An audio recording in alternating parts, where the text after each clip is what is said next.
What's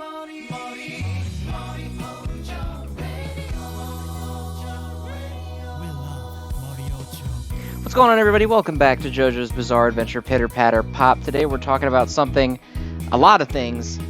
We have so much news to talk about on the horizon of stuff coming. It should be coming within a day or two. I think it's Monday. It's the 28th, which is what? Tuesday? So I guess it's a few days away. Whatever. It's like Monday night into Tuesday morning, I'm pretty sure. But that's irrelevant. That's not the point. We're here to talk about some of the things that you are seeing on screen right in front of you right now. So very first thing, we have a brand new rarity coming to Pitter Patter Pop. It is WGR, or Double GR. As you can see right now, the very first one, not a very well kept secret. It is Polnareff and Iggy. They should be coming out right when all the new stuff drops in a few days, but they are certainly not going to be the only ones. It's a brand new rarity. What does that mean for the game? There's a lot of implications, I guess, of what it could mean. I've seen people say, oh, they're gonna cut the rates, or they're gonna be stronger than regular GRs. I don't want to speculate too much on what it's gonna be just now. There's a chance it's literally just a side grade designation that's just exactly the same as GR, but it just has the W on it if there's two of them. You know what I mean? There's so many possibilities. But I'm really excited for this. I really like duo units in any game. Like, one of my favorite things Dokkan Battle ever did was make the team-up units. And, Stardust Shooters does this a lot. They have tons of combination units, and they're all really cool. I think this is a great thing for both, the future of Pitter Patter Pop and just, for collectors, people who just want to get some cool stuff. As far as Polnareff and Iggy go, I had everybody's good buddy, the homie Goresh, translate the page from VJump for me. I'm sure everybody saw it, so I'm not going to put it up right now. If you guys want to see it, let me know in the comments, and I will put it in the description. But it is a page that shows Polnareff and Iggy and what they're supposedly going to do. The translation says that they create tiles of their ally character. So, similar to, I guess, Wheelchair Polnareff, how he makes allies of whoever his partner is. Or he makes allies, that's dumb. He makes tiles of whoever his partner is. So when you use their skill, I guess they'll do that. But then also, if you look at the picture, the enemy is taking a lot of little hits, a lot of little tiny hits.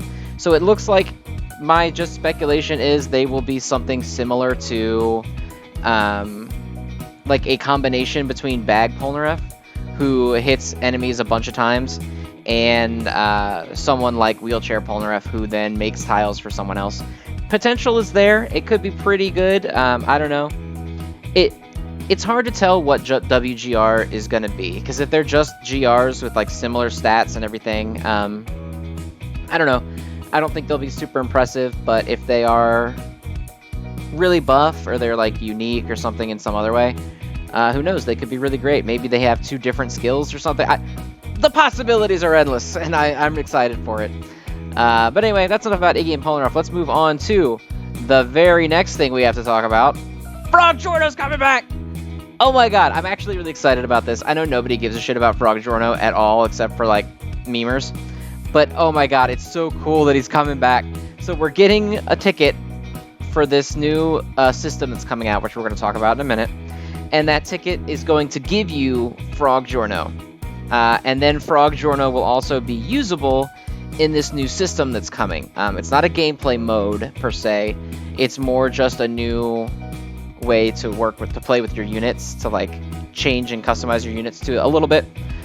So, Frogjorno is coming. I really hope he gets this color scheme. I really like the palette swap colors, or, I don't know if... It's not inverted, but, different palette colors for Giorno, I think is really cool.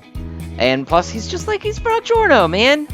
He's a classic Pitter Patter Pop meme. This is one of the original Pitter Patter Pop memes. And he's finally getting some respect, and I am here for that. So now let's go into what this Frogjorno is actually advertising, and that is the Awakening system. So Pitter Patter Pop is finally getting its own Awakening system. It's pretty commonplace in other gacha games, but it is not in Pitter Patter Pop in any form yet. So the graph here does a pretty good job explaining it, but for those of you who can't figure it out or who just don't quite get it, I will happily do so. So GR here is the initial rarity of the the unit, you see the little arrow, we're going to follow the arrow to the right. So you use gems, these little jewels, well, I hope not summoning currency, but when I say gem, I'm talking about these little teardrop jewels that have the character's face in them. And using those, you become GR+, which is a level cap break. And then you can use those again to become GR++, and then you can use them again to become GR++. So GR+++ is the maximum. That's as high as it goes. And then when you reach +++, you get a special sticker. So you see the little sticker here in the bottom right corner where it says GR+++EX. Those are called EX stickers. And they're given to you on a per character basis based on the character that you got to GR+++.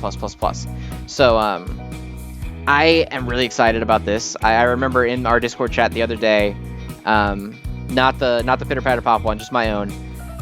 We were talking hardcore about this and how excited we were that something like this was going to finally come out. I think it has a lot of potential.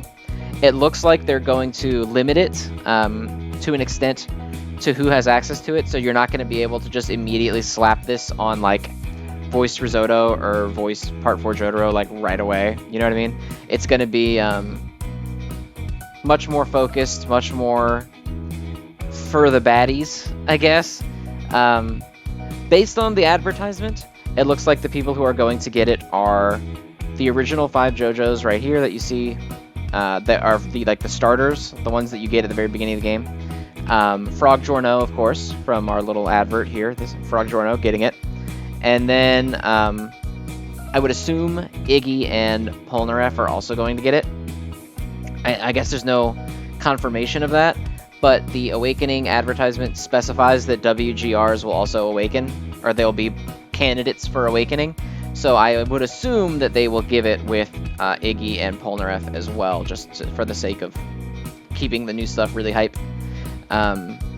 This is the most exciting announcement for me, and I think it has the most potential. Now, the advertisement says it's just a level cap break, but I'm hoping that's not the case.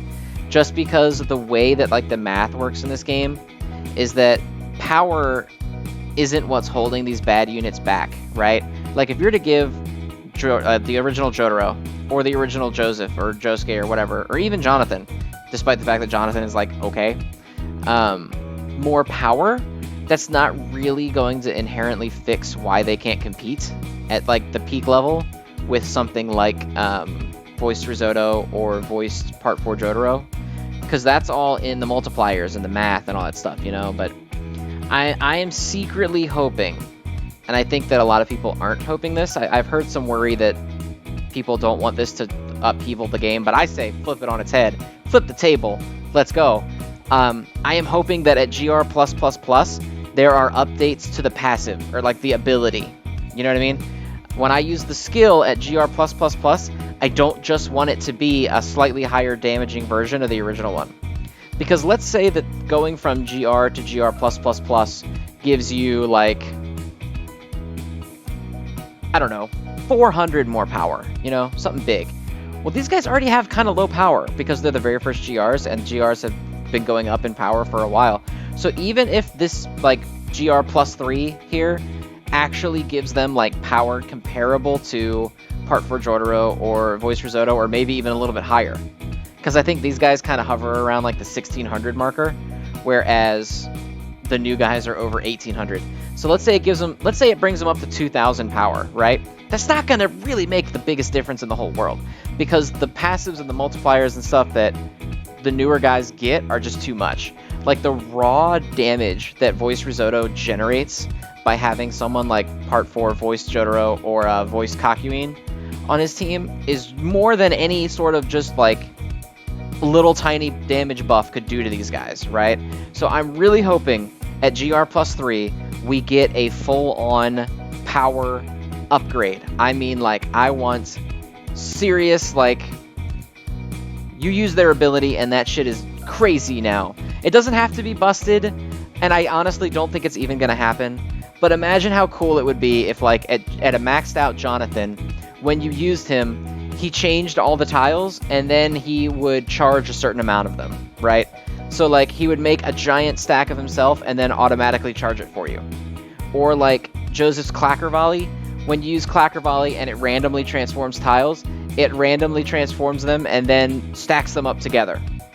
Or even like Jotaro, the Aurora Rush that sucks, make it so it can't overlap itself anymore, and then if it overlaps ally tiles or something, intensify it. Or like Giorno. Giorno's a prime candidate for someone that could use something new, because his voice version is basically just his original version, but turned on its side and better. So you could easily just make him work exactly like voice Giorno works, but make him vertical. Just so Giorno, like, I just want some reason to use any of these characters. The only one that sees any use is Jonathan, and the only real reason to use him is either you like one of these characters, or you use Jonathan because you're just starting out in the game, and he's a solid GR that you get guaranteed. You know what I mean? Personally, I want something more. I want these guys to... they don't have to be top 100 competitive guys, okay? But I want them to be playable for more than just memes. I just really want to see the bad characters get buffed. And I know not everyone wants that, or, you know, because people are worried, like, oh, if they get buffed and they're really good, then that defeats all the purpose and all the time I've been putting into these other characters. But I don't think it does. I think it just... making bad characters good only benefits people. Because these are the characters that are like, these are the launch characters. So everybody has at least a few of these guys, you know? Everybody guaranteed has at least one. So is making them viable really a bad thing? I don't think so. I think it's great for everybody, but that's it. Thank you for tuning in to Pitter Patter Pop News Dump. Thank you for listening to Moriocho Radio. And I will talk to you guys soon. We're going to probably have a big video when Iggy and Polnareff release. And of course, I will be doing guides for the Awakening system. I'll be talking you guys through it, showing you guys how to get it. Well, don't worry about it. We will be rocking the Awakening system together. So thank you guys again for watching. I'm more excited about the future of Pitter Patter Pop than I have been in a very long time, and I hope you guys are too. Please comment down below what you think about all these updates. If you're excited, if you're not excited, and why. And, you know, bye.